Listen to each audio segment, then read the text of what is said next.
Welcome back to the Bitcoin Business Bureau. I'm your host as always, LitecoinLeader. I'm in the car again. It's Thursday. I did my AMA last night. I'm glad for those of you who were able to attend.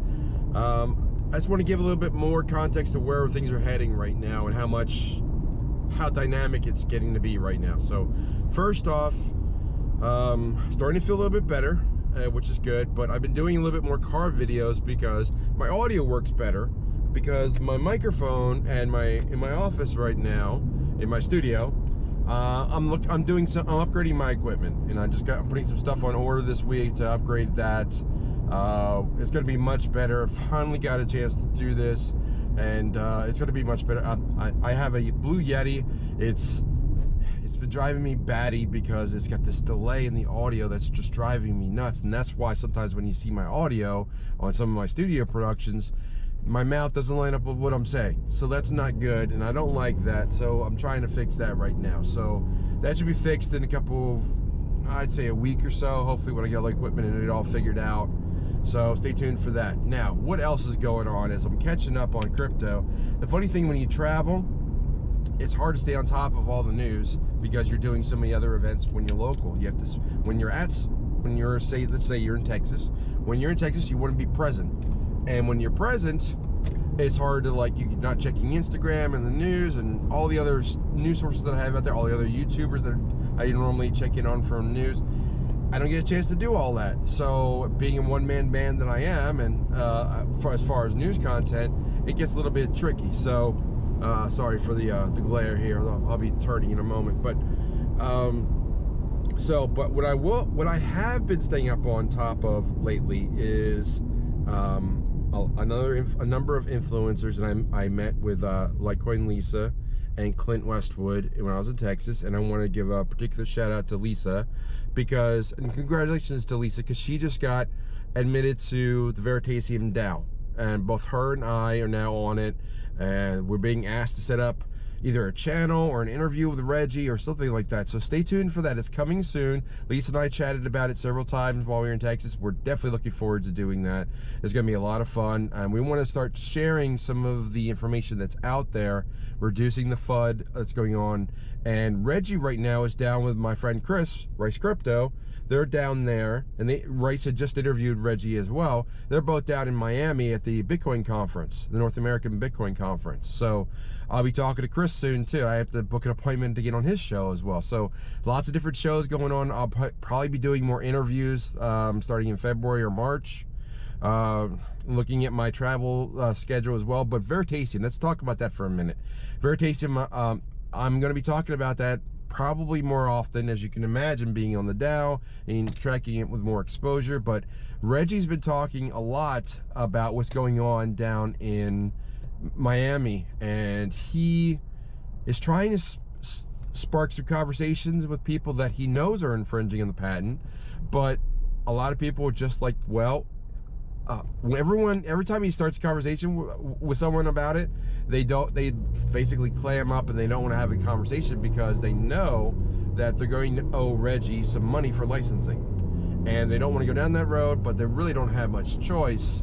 So what Reggie's doing is he's trying to reach out, and the DAO is doing this as well. They're trying to reach out to different projects that have platforms similar to what Ethereum does. You're talking like Solana, Theta, XRP, / Ripple, all these different projects that are out there that have platforms that host DeFi products and conversations like that, and try to strike a deal. Because as you can imagine, there's going to be some hesitancy to striking a deal, but the first ones that strike the deal are going to get the best deals. And Reggie's not asking for a ton as far as the cost. Most of the cost, and it was eventually going to come from, the JP Morgan, the Morgan Stanleys, the banking sector. That's looking to be like 1,000 times more lucrative than the crypto sector. But to get the ball rolling, to get everybody to understand what Reggie's trying to accomplish and get paid for his IP that he has patents for from Japan and the US for essentially DeFi, he's trying to get like a couple of agreements in place just to get the ball rolling, to get the first few, just say like, okay, now these projects are legitimate as far as the patent and IP, and they're not infringing.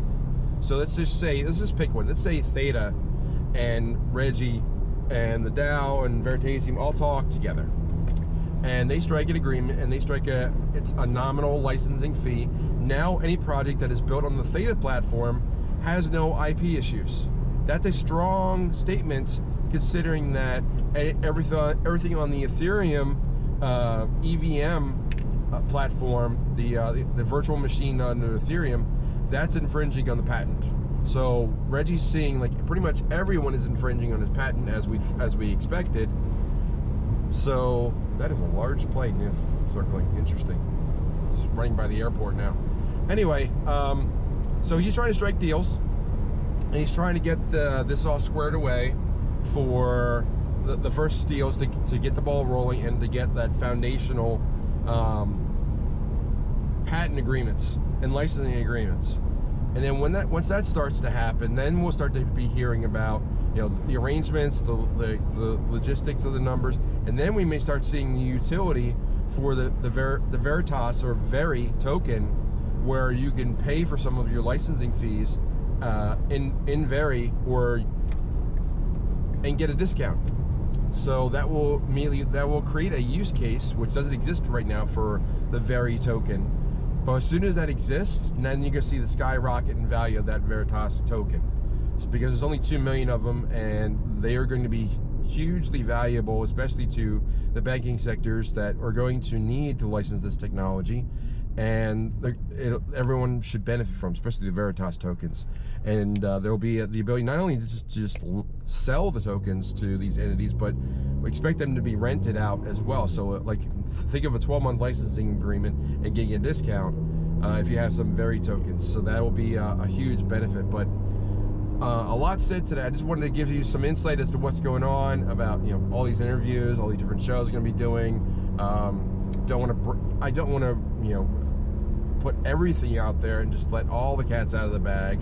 Keep something to the vest, because, you know, not every schedule lines up. But I know that Lisa and I are probably going to be talking to Reggie soon. I'll be talking to Chris Rice Crypto, who's a fantastic interviewer. If you haven't seen that interview with Reggie, you certainly should. And then we're just going to keep building from there. So expect more content from me coming soon. Expect for some upgrades in my studio soon, and also some more AMAs and more content. And of course, Crypto Confidential. We are getting that newsletter out starting February 1st. Exciting times all around. So lots said today. Just want to close the drawer in the bureau for now. Say follow the leader, and I'll see you next time. Take care.